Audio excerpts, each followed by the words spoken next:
Hi guys, good morning. So for today's video, may i-share na naman ako sa inyong breeding guys. Ayan, may breeding na naman kami ni Lablab. So, kita nyo naman sa thumbnail ko guys, yung breeding ko ngayon dito is gurami. So papakita ko sa inyo guys kung gaano kadami yung kanilang mga fry. Po. Yan guys, oh, nakikita nyo ba? Yan. Sobrang dami nila guys. So, bali 8 days. Pang 8 days na nila ngayon guys. Simula nung nilagay ko sila dito. Hindi ko pa nakukuha yung mga parents nito guys. So, ngayong araw kukunin na natin.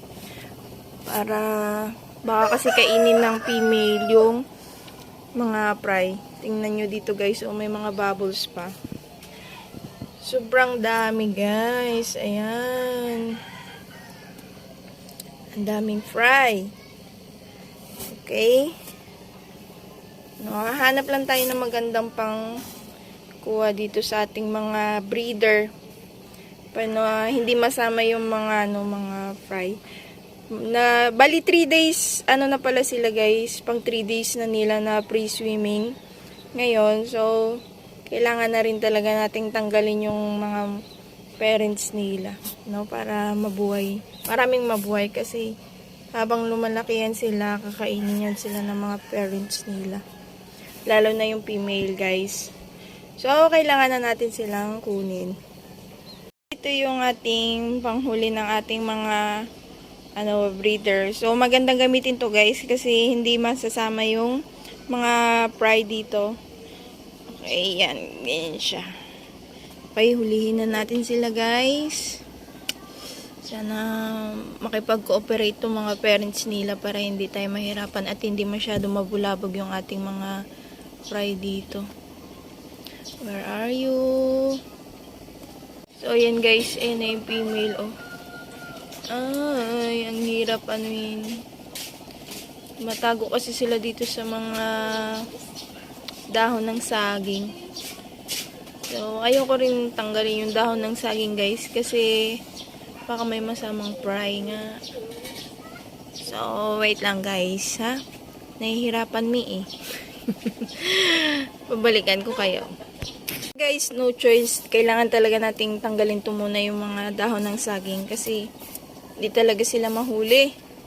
Ang ilap nila, bilis nilang tumago. So, masyado nang nabulabog yung ating mga fry. Ayan. So, kikita nyo naman guys, ganyan lang yung setup ko. Nilagyan ko lang ng dahon ng saging, tapos yung ganitong uri ng halaman. Kahit dahon lang to ng saging guys, kung wala kayong ganitong halaman, magbibreed na yan sila. Wait lang, hanapin natin yung mga parents. Ang galing nilang tumago, ninipis kasi. Sana ba yun sila Yan guys, natanggal ko na. So, ayun, nakikita ko na silang dalawa. Ayan sila. So, pwede na nating hulihin guys. Ay, kawawa yung mga fry. Nabulabog na ng husto. Pangalawang beses ko na tong breeding guys. So, yung una kong breed is hinayaan ko lang yung mga parents doon sa pinagbreedan. Sa rep tab ko kasi sila nilagay guys. So, hinayaan ko lang sila hanggang sa lumaki. Ang nangyari ay unti lang yung nabuhay sa mga fry. Sama-sama sila. So ngayon, kailangan kong tong tanggalin kasi gusto ko maraming mabuhay. Naku, napaka-struggle naman ito. Ang ilap ng mga gurami. Yung mga fry pa naman nila guys, parang fry ng beta. Yan sila oh. Ang liliit. Ang liliit na mga fry. Wait lang, my love.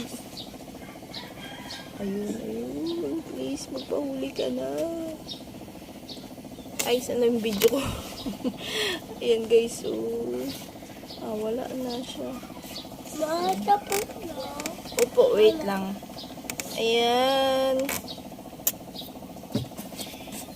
Ang hirap mag-video. Sige, guys. Hulihin ko muna sila. Makikita nyo guys, ito yung male.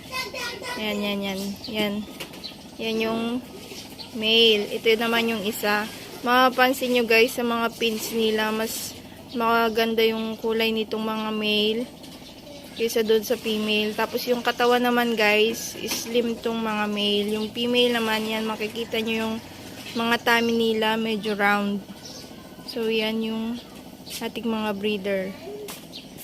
Nagpa-hatch na rin ako ng BBS guys, para bukas makakain na yung ating mga fry. So sakto lang yan na sa 4 days nila, pang 4 days bago tayo magpakain ng BBS. No, sana wag lang mag-brown out kasi madalas yung brown out dito guys. Baog talaga tong ating pinahatch. So yan guys, stable na yung ating mga fry. Ang dami. Yan o. Kita nyo guys. Ang dami nila. Ano ba? Yan o, yan. Sobrang dami. Diba? Sana maraming mabuhay. Yan. Kaya guys, pakita ko sa inyo yung una kong breeding. Dito yung una kong breeding guys. Ayan, makikita nyo naman. Ganyan lang siya. Wait lang. Naman ito dito, nailipat ko na dito. So, unti lang talaga guys yung nabubuhay pagkasama yung mga parents nila. Unti lang yan dito sila guys. Yan, ganyan lang siya. Pero medyo malalaki na rin. Wait lang, magkuha tayo. Ayan. Tingnan nyo. Yan. Medyo may mga malalaki na rin. Yan. Pero unti lang talaga sila guys. Kasi ganyan nga, hindi nahiwala yung mga parents nila. So, pag medyo malalaki na sila, kinakain sila ng mga parents nila. Kaya ngayon, ginawa ko ay ginanon ko na talaga sila at tinanggal ko yung mga parents. Lalo na yung female kasi kinakain nila yung kanilang mga fry. So, balik na natin tong kanilang halaman. Dito sa isang tub, meron pa rin tong laman guys. Pero iilan na lang. Siguro mga 5 peraso, ganun na lang. Balik lang natin to kasi gusto nilang ganyan. May mga tinataguan. Yung gurami guys, hindi sila sensitive. Yan, gusto nila yung ganyan, yung parang maputik-putik. Gusto nila yung maputik. Yan, so pag nalinisan ko ito mamaya guys, ililipat ko rin to dito sila. Lilinisan ko pa yan para bago yung kanilang at mapalaki sila agad. So alright guys, yan ang ating breeding. So, maraming salamat po sa panonood hanggang sa susunod na episode nitong ating Gurami series. Yon guys, may bagong series na naman tayo ng ating Gurami series. So, see you next video guys. Bye!